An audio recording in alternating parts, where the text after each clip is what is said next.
তুমি যাও, বাড়ি যাও। আর আমরা তোমাকে না ডাকলে আমাদের বাড়িতে আর আসার দরকার নেই।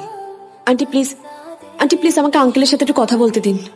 সুমন বলে গেছিল to take care of you, that's why আমার মনে হয় তোমার এখন যাওয়া উচিত। শুধু শুধু এখানে দাঁড়িয়ে সময় নষ্ট করো না, যাও। আপনাকে ফোন করবো, ধরবেন প্লিজ। কি কাজটা তুমি ঠিক করলে না রুনা।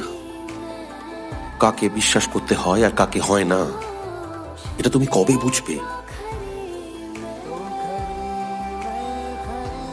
ওরা আমায় ছড়িয়ে দিল রে বাবা, ঘর থেকে যেমন করে ছাই গঙ্গা জলে ছড়িয়ে দেয় তেমন করে আমায় ছড়িয়ে ছিটিয়ে দিল।